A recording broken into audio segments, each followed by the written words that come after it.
What's up, guys? Welcome back to a YouTube channel. Today, what we're going to be doing is talking about my life. Talking about how like, dang. Talking about how it's been a struggle for me for the last years. Like, since I was 11. That's the first time I got locked up, when I was 11 years old. I was locked up for battery. So, I was a pretty bad kid when I was younger. Like, I would not listen to my mom. I wouldn't do nothing. I would always get in trouble. I would always get suspended. I had 49 referrals from the school. And my elementary school, 49 referrals, man. That's a lot. That's a lot. And like, when I was younger, they thought I was special needs because I don't know why they thought I was special needs, but they thought I was special needs.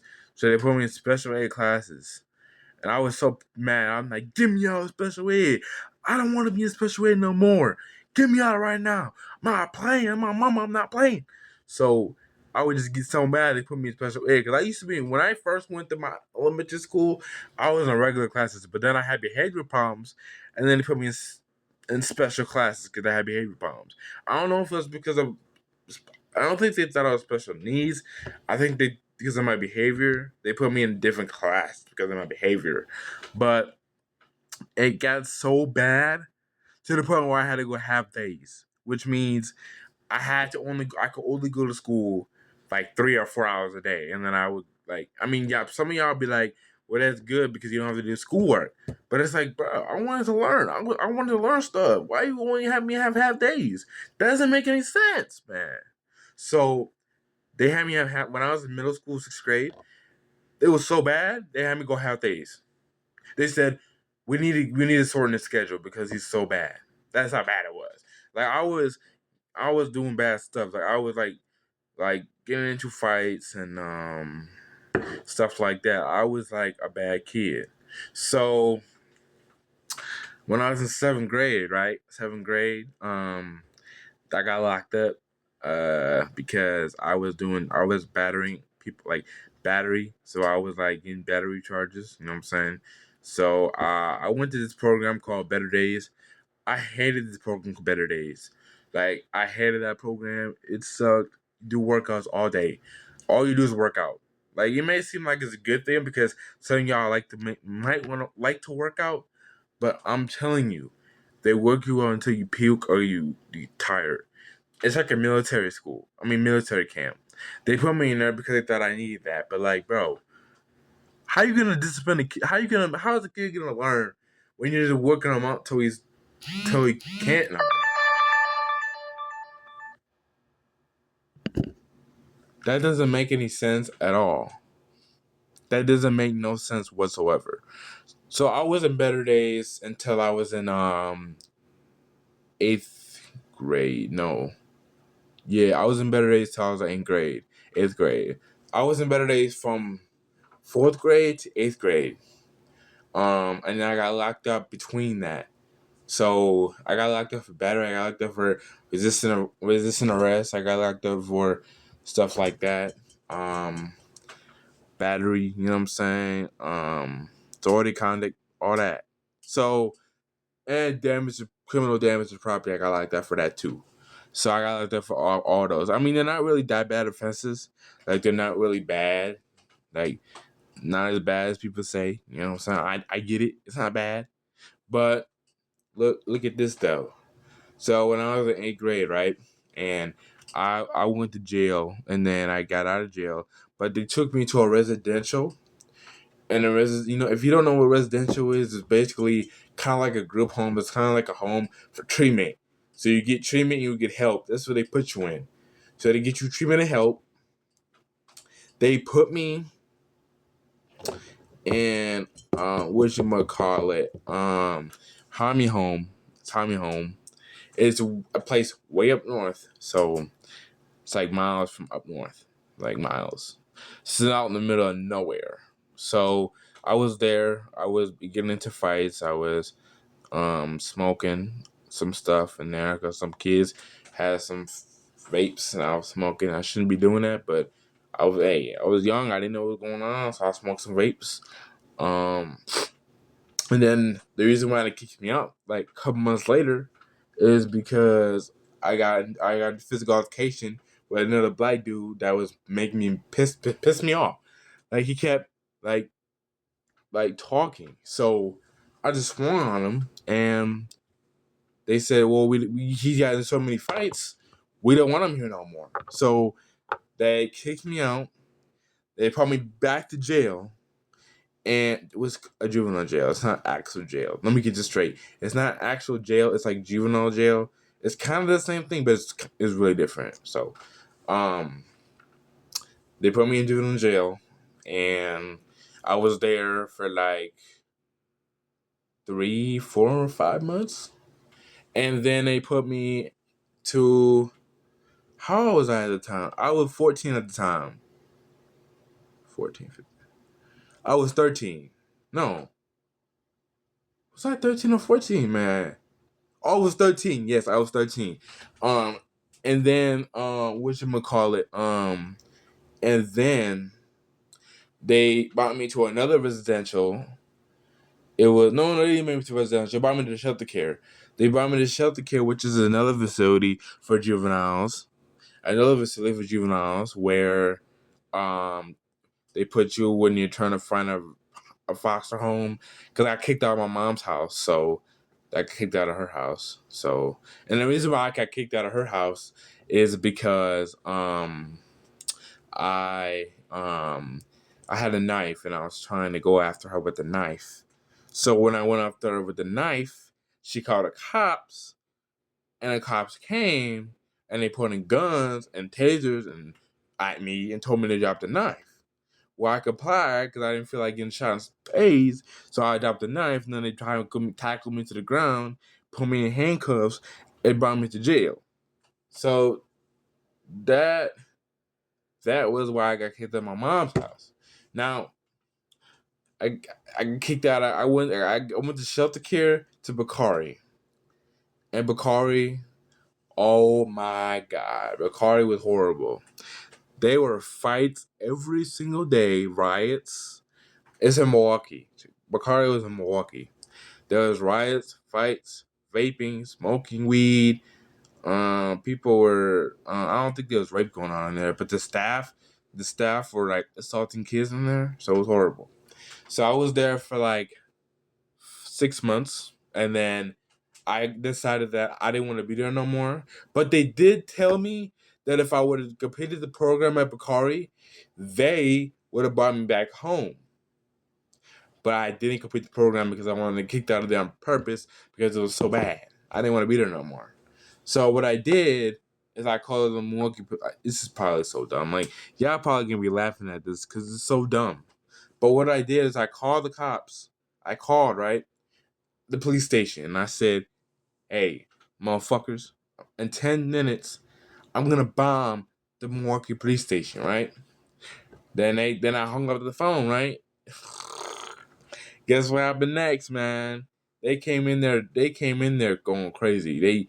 They tackled me to the ground, put me in handcuffs, because they knew where the phone was coming from. You know what I'm saying? They knew where they traced the phone down.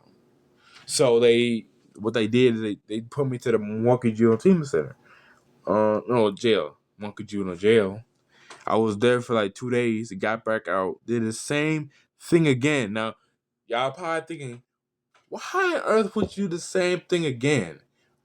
Why would you do that? That is so dumb. I know. It's stupid. It's very, very stupid.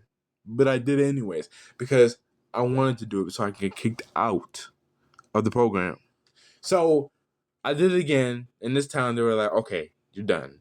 You're getting charged with terrorist, the threats, and battery because before they arrested me, I battered another staff member. I battered a staff member very badly. So that's what happened. So I got put in the Milwaukee Juvenile Center. Then I got put to the Brown County Juvenile Center, which is Green Bay. Um, the Green Bay area. Um, and then they talking about I went to court for a month. I went to multiple court dates. My attorney was trying to get me out of it, and my social worker, my case manager, he was like, "We need to send him to corrections." They wanted to send me to corrections because I was so bad. So what they did is they sent me to the Lincoln Hills Corrections Facility, and I was there for how many months? I don't even think it was months. I think it was like 2 weeks. They sent me there for less than 2 weeks, and then they sent me to another facility called Mendota Juvenile Treatment Center. And what they did there was unbelievable. Even though when I first went there, I acted up. I was getting kind of reports. I was getting kind of report. Um, I got like 59 kind of reports. It was that bad. So, but then I'm saying they kept giving me pep talks. They kept doing all that. And I'm thinking like, I gotta change. And I got baptized. I got baptized too.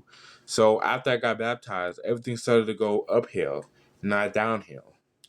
So I ain't gonna lie, I had to be good for a long time.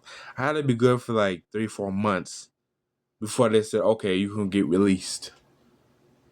They ain't just gonna be like, oh, you're doing good for a week or two? We're gonna release you now. No, it wasn't like that. It was a couple months, like 3-4 months of good behavior, and then they released me. Then they did. But before they released me, they had what is called OJORs. I forgot what it stands for. But OJORs are basically where they have a meeting every single 3 months. No. Every single 2 months. And they discuss if they're gonna put you on a what is it called? Uh transition or not. So if you get put on transition, that means you're heading for release. But if they don't put you on transition, then you're staying there for longer, 2 months. But so basically, I got put in a transition after doing good for 3-4 months, and then it took them a month for me to get out. They made me wait for a whole nother month, and then they finally released me. I was there for about 9 to 10 months, and the total of me being locked up was like 2 years, a year and a half to 2 years. It may not seem that long, but it was long. But the reason why I changed, let me tell you the reason why I changed. The reason why I changed is because they had like systems there that you can work on. Like they had VIP, they had Club 19, Club 23, Pure Club, all that. They have clubs. If you do good, you get those clubs. You know what I'm saying? And you get to do a lot with them clubs. You feel me? You get to have a whole pizza to yourself on Saturday. You get to stay out longer, stay at your cell longer. You get to all these things. You can get video games in your room. You can get a TV in your room. You can get all this stuff in your room. I'm like, bet I need to give me that so I can, you know what I'm saying? So my time can go faster. Um, but you know what I'm saying? It was stressful. Like let me tell you about the things that happened when I was bad. So what happens when you're bad is you get a major conduct report. So basically you get a conduct report and you come out and when you come out your cell, you have to be in shackles and handcuffs. The whole time you're at your cell, you go in the day room and you're in shackles and handcuffs for 4 hours straight. That was horrible. So you have to do good so you can get out. The only way of getting out of that facility is if you do good. That's the only way. If you don't do good, you're never getting out. Simple as that. So you had to do what you had to do to get out the facility. You had to do what you had to do to get out the facility. I'm not playing. You had to. And let me tell you, I'm gonna give you some advice. If y'all ever get locked up, because I know some of y'all have out there. I know some of y'all have bad behaviors right now too. You can change. You can change. You can change. It's not gonna take a day. I promise you. It's not gonna take a day to change. You're not gonna change overnight. I promise you're not. You're not gonna change overnight. But what you can do is you can make progress. You know what I'm saying? you can make progress in what you do. So, you know what I'm saying? Say you wake up in what I did is I woke up in the morning and said, okay, I'm gonna have a good day. I'm not gonna have no card reports. I'm not gonna have any MP24s. I'm not gonna have none. And MP24 was basically where you lock in your cell for 24 hours a day. Well, a day, 1 day, for 1 day. So I tell myself I wasn't gonna do none of that. I woke up and if you're out, if you're not in jail and you're outside, you can wake up and you can be like, I'm gonna have a good day. I'm gonna go to school. I'm gonna go to my job. I'm saying I'm gonna not get fired today. I'm gonna pass on my classes. It's simple, man. Well, it's not simple. I promise you, changing is not simple at all. It's very hard to change. I just saw a police car roll past my house. Anyways, you cannot change. I mean, you can't. Oh my God, what am I doing? You can change. You can change for yourself. And the crazy part is, you being bad does not just affect you; it affects other people too. Think about your mom. Think about your family. What do you think your family wants to see you going to jail? You think your family wants to see you doing bad stuff? No, they don't want to see you do that. Family that cares about you, they don't want to see that happen to you. Okay? You can change. I did it. You can do it too. Simple. It's not simple, but you know what I mean. Okay? My advice to you is don't ever get locked up. It's not worth it. Now, I had never been to adult prison. I never been to adult prison, so I know how it was like in there. But I know juvenile prison was rough too. So I bet adult prison is way more rougher, right? Way more horrible. So that's why I changed my way fast so that I don't have to go to adult prison. We're gonna end the video off right here. Peace, love. This means love, not loser. I'm out, man.